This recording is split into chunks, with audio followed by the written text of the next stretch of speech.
Good afternoon, students. So, in earlier class, we have studied about the BT cotton. I hope you all have remembered that what is BT cotton. BT cotton is nothing but Bacillus thuringiensis. And so, today we are going to start with the pest resistant plants. So, today class is on pest resistant plants. Pest resistant plants. So, what are pest resistant plants? What are pest resistant plants? Means pest resistant plants is nothing but the plants which are not affected by the pest. For example, there are several classes of nematodes.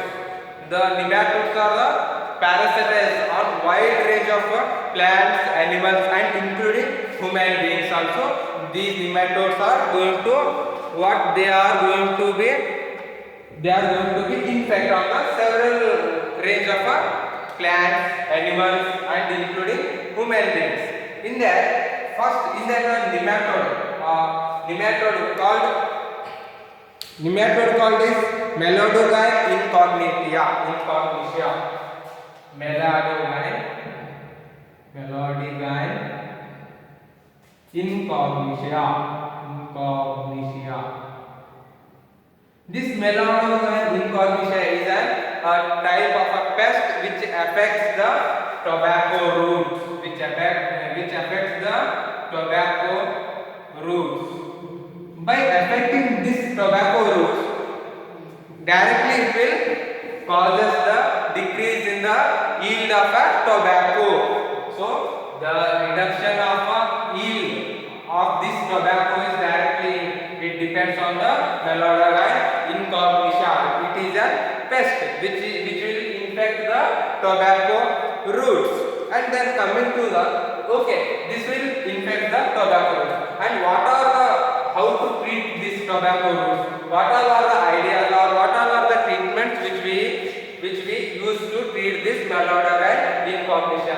There is a novel strategy for the treatment of this Melodogyne incognitia, which is RNA interference. RNA interference is a RNA interference which was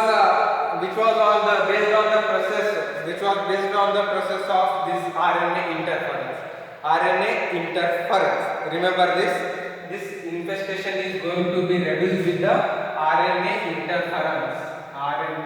interference. In short form, we are going to write like this: RNAi. RNAi is pronounced as an RNA interference.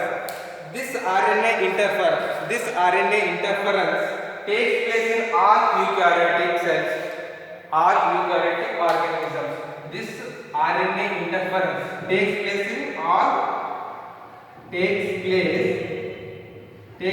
in all eukaryotic organisms.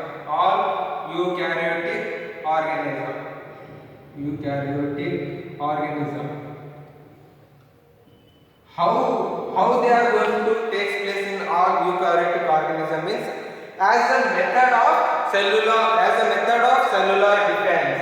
These all are going to take place as a method of cellular defense.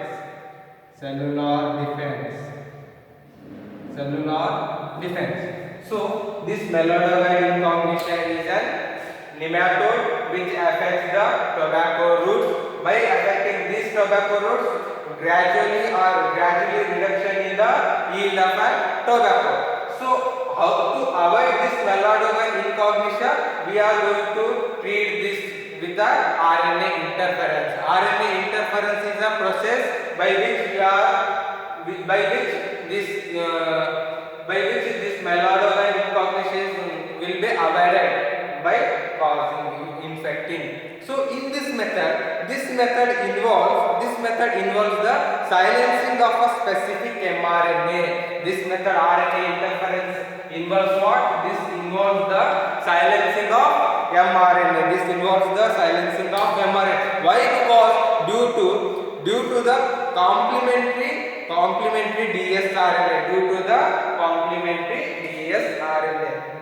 So this RNA interference involves what? It involves It involves silencing of mRNA. Silencing of mRNA. This RNA interference process involves what? This involves the silencing of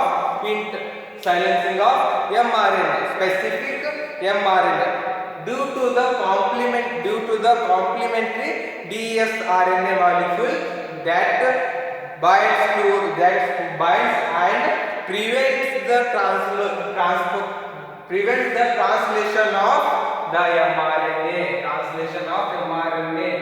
This RNA interference involves what? This RNA interference involves the silencing of specific mRNA. It involves the silencing of specific mRNA to what? Due to complementary dsRNA. Due to complementary dsRNA. dsRNA stands for a double stranded RNA. Due to this complementary dsRNA molecule, this binds and prevents the translation of the mRNA. So this complementary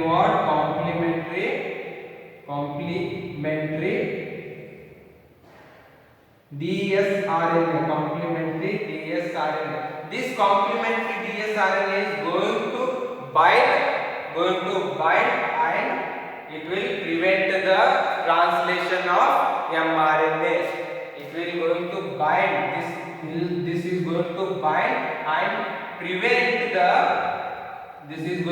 this complementary dsRNA is going to bind and prevent the translation of what? Translation of mRNA. This translation of mRNA is prevented, means it is nothing but a silencing of what? Silencing of mRNA. This is for this silencing of mRNA. Silencing of mRNA means there is no translation of mRNA to the dsRNA. So first once again I am going to repeat this one. The Melonovan incognitia is going to affect the tobacco root. This tobacco root will directly decreases the yield of a tobacco plant. So we have to avoid this Melonovan incognitia from affecting the tobacco root. So there is a novel strategy or there is a novel treatment which will include RNA interference. RNA interference is a treatment for a Melonovan incognitia. This RNA interference takes place in all eukaryotic organisms. This RNA interference, where the RNA interference is going to take place means this is going to take place in all eukaryotic organisms. So all eukaryotic organisms. This is how it is going to take place in all eukaryotic organisms is as a method of cellular defense. As a method of what? As a method of cellular defense. So this RNA interference. Okay sir, I have understood about the how the Melonovan incognitia is treated by the RNA interference. But what is RNA interference? What is RNAi? So this RNA interference is a process. It is a process which involves, in this process RNA interference which involves the silencing of a specific mRNA. This RNA interference involves what? It involves the silencing of specific mRNA. Specific mRNA means which the disease is going to translate into another plant. So that mRNA has been silenced. From silencing of mRNA, the disease is not going to continue in a further plants. So this silencing of specific mRNA includes what? This is complementary dsRNA.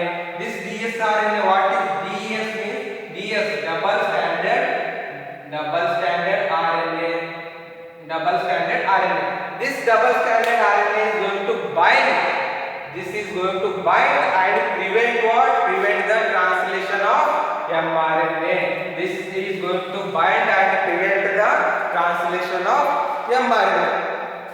Okay, then coming to the source. What are the sources of this complementary RNA could be?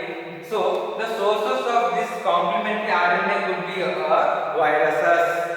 Maybe viruses can be from the infection of a viruses. So the source of source so the source of this complementary RNA could be from the where it is the so what is the source of this complementary RNA means if they have asked what is the sources of complementary RNA, then the source for this complementary RNA is from an infection by a viruses. Infection by what? Infection by the viruses. And viruses not a common viruses. The viruses having what? Having a RNA, having a RNA genomes. The such viruses having RNA genomes are the source for this complementary RNA. So now that will be replicated. This the viruses which containing the RNA genomes will replicate. How they are going to replicate means they are going to replicate with this same process with the RNA interference. The source of complementary so the source of complementary vectors, complementary RNA could be complementary RNA could be where? Could be infection of a viruses having what? Having RNA. The viruses which have RNA and the viruses should be infected viruses, so that this is going to replicate. The virus is going to be replicated. So how the viruses is going to be replicated means again from the RNA interference the viruses is going to be replicated. So now we have all studied about how this RNA interference will, what is RNA interference and how when it is going to be affect the melanogaster in cognition. So now what we have did is a vector using Agarobacterium. I hope you all have heard the name Agarobacterium. Using Agarobacterium vectors, what we have did means they have nematode specific genome. This using Agarobacterium vectors, nematode specific genes were introduced into the host plant. Using what? Using Agarobacterium vectors, nematodes. What? Nematode specific genes. These nematode specific genes were inserted into the host plant. Inserted into the host plant. Okay. Now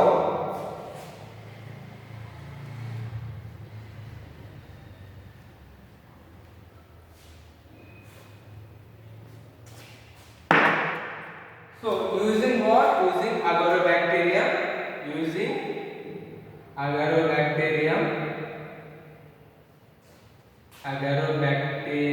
vectors. Using what? Using Agarobacterium vectors, the nematode specific genes. Remember this. Using this Agarobacterium vectors, the nematode specific genes were where they all are inserted in the host plant. So the introduction of a DNA was such that it produces both sense and antisense RNA in the host plant. So the using Agarobacterium vectors, nematode specific genes were inserted where? These genes are inserted in the host plant. So when we insert these nematode specific genes, the introduction of a DNA such that it produces both. Here when we insert the nematode specific genes in the host plant, what happens in this condition? A new introduction of a DNA, Introduction of a DNA. Introduction of a DNA such that it produces what? It produces sense and antisense RNA. So this introduction of a DNA is going to be produce what? It produces what? It produces sense and antisense RNA. Antisense RNA. Where it is going to produce sense and antisense RNA is in the host plant. In the host plant it is going to produce sense and antisense RNA in the host plant or even host cell. In the host plant or cells. In the host cell, the RNA antisense RNA and it is going to be produced. So once again I am going to repeat this particular point, that using agarobacterium vectors, remember this, using agarobacterium vectors, the nematode-specific genes are inserted in the host plant. So what? Using which vectors? Using agarobacterium vectors. Remember, using this agarobacterium vectors, we are going to insert the nematode-specific genes. We are going to insert the nematode-specific genes. Where we are going to insert? We are going to insert in the host plant. When we have inserted this specific gene in the plant, the introduction of a DNA, a new DNA has been introduced in this host plant. So when the introduction of DNA happens, so it will produce what? It will produce sense and antisense RNA. Where this sense and antisense RNA is going to produce means in the host plant or in the host cells. So they two RNA being complementary to each other. So here see, this one is an RNA and this one is another RNA. So here the two RNA has been being complementary to each other, form the double stranded RNA. So when this sense and antisense RNA has been produced, it is going to be complementary to each other. So sense and antisense RNA have been complementary to each other. And when it is complementary to each other, these two both RNA has been going to produce what? This is going to produce the dsRNA, double stranded RNA. So when the two RNA complementary when two RNAs being complementary to each other, remember this one RNA and this one is the RNA. When two RNAs being complementary to what? Complementary to each other, form the double stranded RNA. When for example you take this one is an RNA and this one is an RNA. When two RNAs being complementary to each other, being complementary to what? Complementary to each other, it is going to produce what? When the two RNAs are being complementary to each other, it is going to produce dsRNA. That dsRNA initiated RNA, that is the initiated RNA. It is going to produce what? It is going to produce dsRNA. This dsRNA is an initiated RNA. This dsRNA is an initiated RNA. This is an initiated RNA. This dsRNA is an initiated RNA, and thus silence the specific mRNA, of the nematode. So this one is an initiated RNA. Thus what it does means, it is going to silence the specific RNA of a nematode, mRNA. So this dsRNA is going to be what it will do means, it will silence the specific, it will silence the nematode specific mRNA. It is going to silence the nematode specific, it is going to silence the nematode specific mRNA. It is going to silence the nematode specific RNA. So the consequences was that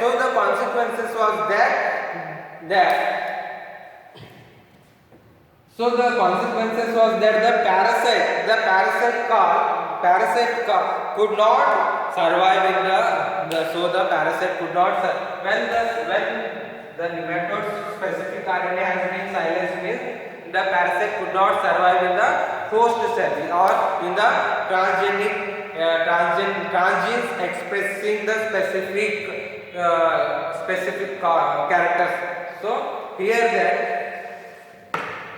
when the mRNA has been silenced from the nematodes, so it is not going to express what, it is not going to be the parasites are not going to be survive in the host plant. So now coming to the another application, biotechnological application in medicine. So here we have completed about the biotechnological application in agriculture. So in agriculture we studied about the BT cotton and GMO. GMO is nothing but a genetically modified organism, and also we have studied about this pest resistant plants. While in this pest resistant plant we have taken an example of Melodogyne incognitia. It is an example which this Melodogyne incognitia which infects the roots of tobacco plants. So we have to silence that nematodes mRNA, and again thus we are going to produce the transgenes or transgenic plants. So we will start with the biotechnological application in medicine. In that, first we will study about the genetically produced insulin.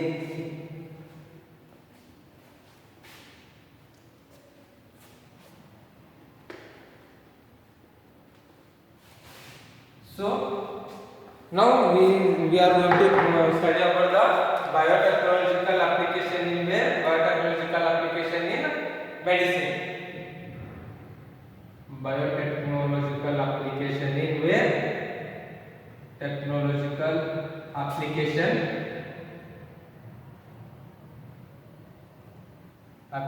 in where?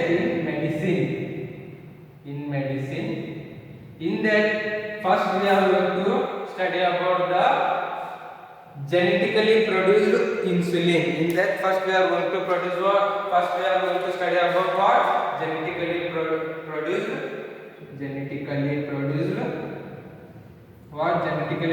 insulin. I hope you all have heard the name insulin. This genetically produced insulin, in any mammal or any human beings which has a lack of insulin, then either he may be suffering from diabetes, hypodiabetes, or hypoglycemia or hyperglycemia. So in this we are going to study about the genetically produced insulin. Before the discovery of this genetically produced insulin, the human beings are taken the insulin which are being produced from the animals. Remember this. So insulin nowadays insulin is in a great demand due to the increase in number of patients with adult diabetes. Nowadays the insulin is in a great demand. Why? Nowadays this insulin is in great demand. Why? Because the increased number of patients with suffering from adult diabetes. Why? Because in a great demand. Why? For the patients are more in numbers with suffering from diabetes. So insulin is extracted from animals. sources. Before the production of this genetically produced insulin, before that the insulin is extracted from where? The insulin is extracted from an animal sources. First, insulin is extracted from where? Insulin is extracted from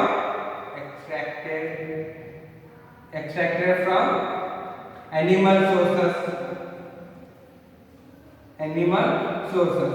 For how from animal sources, how the insulin has been extracted from animals means, for animal sources means for slaughtered animals or pig, slaughtered cattle or from a pig we have been extracted the insulin before the production of a genetically produced insulin. For example, which source we have extracted means from slaughtered cattle, and from a pig. From slaughtered cattle and from pig we have been extracted the insulin. But what happens for few of the human beings, it has been allergically, it happens allergy when they intake an insulin which has been extracted from animals, then the human body is going to be allergic. So what happens? Insulin has a proenzyme. Insulin has a proenzyme consists of what? Consists of 3 peptide chains. Insulin has a proenzyme. So when they have been intaken animal extracted insulin, they have been what is the drawback of this means? It is an allergic to few people. Okay, now coming to the next point, insulin as a proenzyme or prohormone. Insulin as a proenzyme or proenzyme is also known as what? This proenzyme is also called as prohormone. Insulin as a proenzyme or prohormone. It consists how many peptide chains? It consists 3 peptide chains. Remember that it consists of what? It consists 3 peptide chains. It consists of what? It consists of 3 peptide chains. That 3 peptide chains are A, B and C. These A, B and C are the 3 peptide chains which are in this insulin. So the proenzyme insulin is converted into what? It is converted into what? Mature insulin. When it is going to convert this proenzyme is converted into the mature insulin. When and how it is going to convert means, when we remove the third peptide chain or C chain that we have been removed, this proinsulin is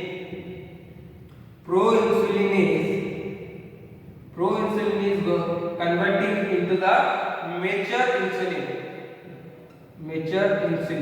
How it is going to convert means, when we have removed peptide or removed C chain, remember the C bond peptide. Insulin proenzyme or proinsulin have 3 peptide chain. 3 peptide. What all are the 3 means? A, B and C.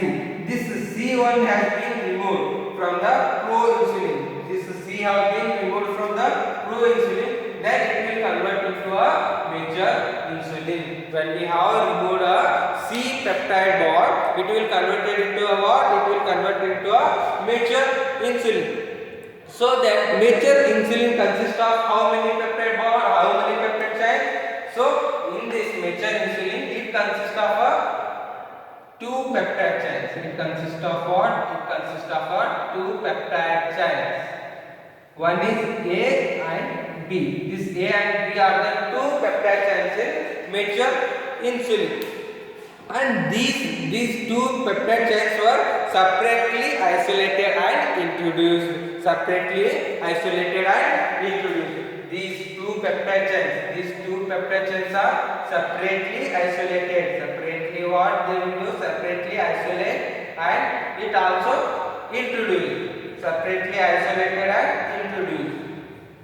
Separately isolated and introduced separately. So now these separately produced chains A and B, these separately produced chains A and B, these separately produced A and B were extracted and combined by creating disulfide bond. These separately extracted chain A and B have been combined with how? These A and B have been combined. This combined by disulfide bond.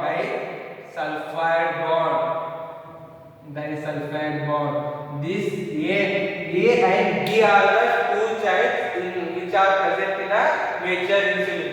So this A and B chains have been extracted separately and introduced. And when we have extracted this separately, it will be combined by what? Which bond? It is going to combine by the disulfide bond. It is going to combine by the disulfide bond and to form a mature human insulin. When this is going to bind with the A and B chains are going to bind with the disulfide bond. After binding, it will convert into a human insulin. It is going to convert into, finally it is converted into what? It is converted into human insulin. Finally it is converted into a human insulin. So once again I am going to repeat this genetically produced insulin. So in that what happens? Genetically produced insulin. Nowadays insulin is in a great demand. I hope you all know that insulin is in a great demand. Why it is in a great demand means the patients which are suffering from a diabetes is more in numbers. So that the insulin is in a great demand. Before we have been producing the genetically modified insulin, these patients have been intaking the insulin. They have been intaking the insulin from how that insulin is extracted means the insulin is extracted from animal sources. That animal source extracted insulin is became allergic to the few people.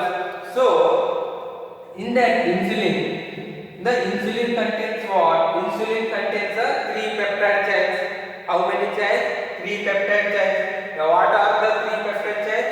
One is A, B and C. These A, B and C are the 3 peptide chains. So when proinsulin or proenzyme, this proinsulin also contains 3 peptide chains. This is all known as proinsulin, is also known as proenzyme or prohormone.